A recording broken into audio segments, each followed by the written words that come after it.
Hello everyone, hope you're having an amazing day today. My name is Steve. Thank you so much for stopping by my channel. Today I'm going to be reacting to native British speakers don't really say this. In other words, we're going to be learning about certain words or phrases that I might actually be surprised to find out that you guys in the UK don't even use. You know, it's been a while since I've reacted to this type of content, but I always enjoy the British English versus American English videos. It's just really fascinating to discover just how different we speak even though we speak the same language. So anyways, guys, not really sure what to expect here, but I think this will be very interesting. So let's just go ahead and dive in and check out the things that you guys in the UK may not even say. Hi everyone, welcome back to English with Catherine. I hope you've had a really great week and you're looking forward to the weekend. So usually I make videos about language that we do use in native English. But today I'm going to tell you what we don't use, or at least what we avoid using. And this is the kind of information that you would only know if you were a native English speaker. If you spoke to a native.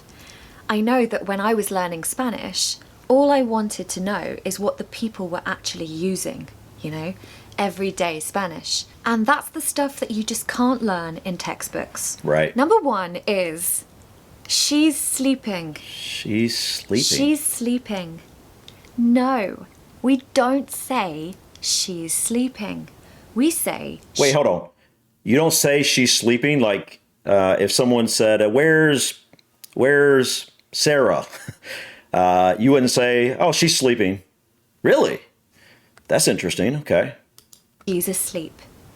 She's asleep. Okay. I mean, so a pronunciation tip for this one starts with a schwa. So you need to say asleep. Asleep. It's a lovely word, isn't it? Meaning she's sleeping. So in spoken English, we tend to almost distance ourselves from the actual verbs. We tend to use softer ways to describe things. And I'm going to talk more about that later in the video. So if you want to sound more native, you can say, keep your voice down. She's asleep. Shh. Okay. Number two is... that makes sense. Lady. Lady? Lady. Hold up. You guys don't say lady in the UK. No. I mean, wouldn't you say like, like Lady Diana? I've heard that before, right? Or have I? I mean, Lady Di. That's what I'm thinking of. Lady Di. People used to say Lady Di, right? For Princess Diana. Yeah. So like, I know you guys use it, but maybe she's talking about in a different context or something. So we don't really use lady anymore. It's not incorrect, okay? It's not wrong, of course. Okay, so it's just changed. I didn't really think about this until my student said that there are 3 ladies and 2 men in his office, and it just grated on me slightly. And I realised that we are much more likely to say women nowadays. Lady is a bit archaic. I think we're going through a period of change in our language at the moment with the gender discussions. And really, the language tends to follow or mirror the development of the society and the way society thinks. That's very true. Especially about issues like gender. And I personally think that in 10 years' time, or even 5 years' time, the word lady will just not be in use. So let's see what happens. Do you really think that lady is just going to disappear from, British English? As for American English, or how we speak here in the US, I mean, lady is not something that we really use all that often, I guess, but we do say it. I mean, it's, but it is, I guess she's right. It's something that's just not said that much over here either. So, but I do feel like up until just now, I thought lady was something that you guys said quite often, actually. I thought that was how you guys generally described women a lot. And maybe that is how it used to be, and maybe it is becoming more outdated. Let me know in the comments, guys. Do you guys think, like she says, that lady is kind of disappearing and you guys are using the word woman more often now than lady? Maybe I'm right, maybe I'm not. Number 3 is goodbye. What? Goodbye. Come on. You guys don't say goodbye. Well, hold on. You may not say goodbye. Do you say just bye? Okay. That Okay, let's continue. We don't say goodbye anymore.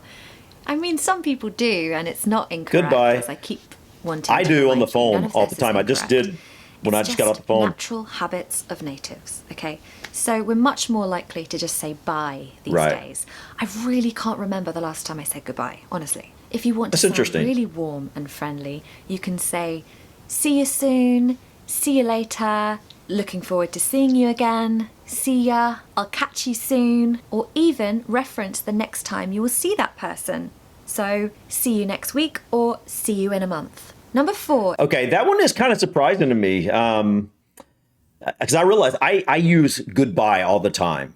Not when I'm like, I don't know, not when I'm like just speaking with people in person. Well, I do actually use that, but it's I mostly think about it when I'm speaking to someone on the phone. I'll just be like, all right, I'll talk to you later. Goodbye.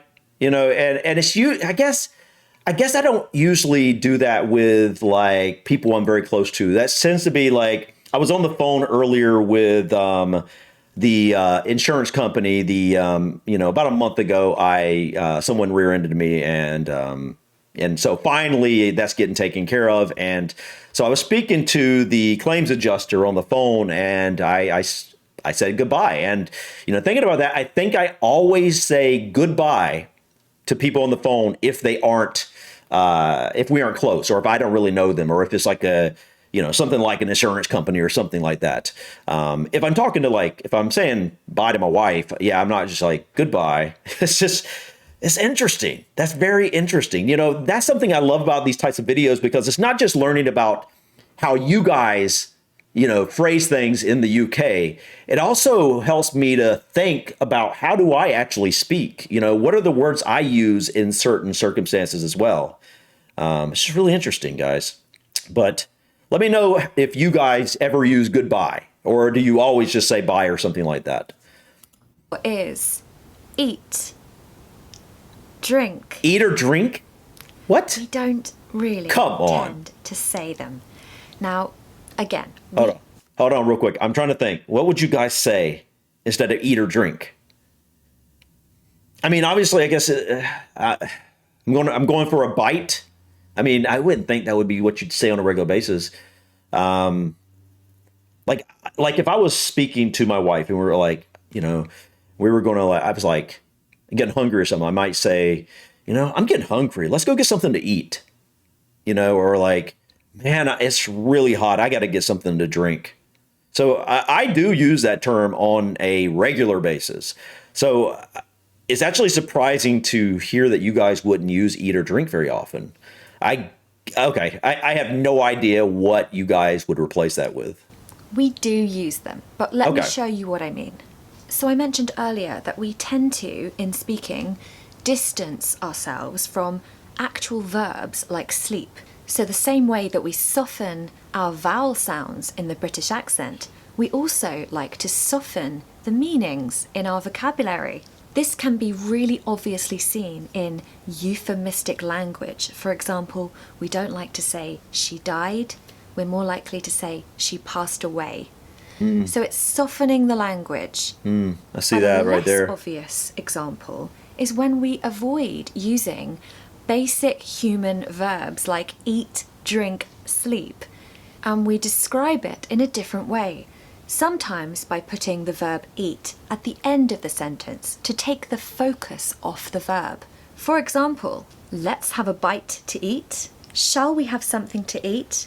Not shall we eat something. And the most obvious way that we do this is we just replace these verbs with have. And you'll notice we use have a lot in speaking. So for example, let's have a drink tonight. Here, drink is being used as a So instead of like, let's get a drink, you would say, let's have a drink tonight. Okay, so you do use the word eat or drink. I was like, I couldn't understand how in the world you just replace it. So that's not what she meant here. She basically meant that you add it closer to the end and you add an have in the sentence a lot of time or something like that. You soften it. That's what she's saying. Basically in all of this, you guys soften the language a little bit. So the the died example she just gave, like she's died or she died versus she passed away, is totally an example I can actually. That makes a lot of sense to me. It really does. A noun. It's not being used as a verb. Or I had something small for dinner or light for dinner. Or So you got I rid of had the eat. lunch out. This means I had lunch in a restaurant or a cafe. Right. So it's very interesting. We almost want to, like I said, distance ourselves from the actual That's act interesting. of eating and drinking. And I guess if we're really going to analyze this, it's almost like the most civilized, elegant way to describe basic human habits. But really, all of this is wrapped up in British culture, and I will make a video about that soon because it's very interesting. Number 5 is, hang on, I'll just wait for the dog to stop howling. I just had that issue down here too. I'm fine, thanks. I'm fine, thanks. What? No. Wait, you don't say I'm fine, thanks. I mean, obviously there will be a comma after I'm fine. Well, usually there would be. Like I would use that, I think, right? Like, let me think.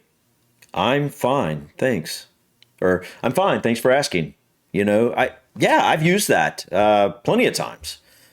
Huh. I don't ever say that. It's quite form. Man, something's wrong with that dog. Did you hear that? That is a crazy dog outside. Okay, sorry about that. And I know that I'm fine, thanks is probably what you learnt at school, but when you come to the UK, you realise that people don't really say that. So, alternatives. We can say, I'm great, thanks. I'm okay, thanks. I'm doing well. We have a nice expression doing which well. is, everything's okay, can't complain. I say And if that, you something really similar to are that anyway. feeling really great, you can say, amazing, thanks. How are you? But yeah, try to avoid the word fine. It's not wrong, of course, so please don't think that it's wrong. But Right. yeah, just try to use other options. I hope you've enjoyed this video. Quite sort of deep discussions on language. You know, language is so interesting. It really does hint at deeper things going on. All right, guys. That was interesting. Short little video here. You know, obviously, I think that like a lot of these English videos, a lot of them are probably teaching, you know, non-native speakers. So maybe people who have a first language of something other than English. But I still get a lot out of them because, like, you know, just the fact of like, for example, seeing the differences in the way you change the words and you soften them. I mean, that's basically what she's talking about here. You soften a lot of your language, and it's really easy to see when you go through this list.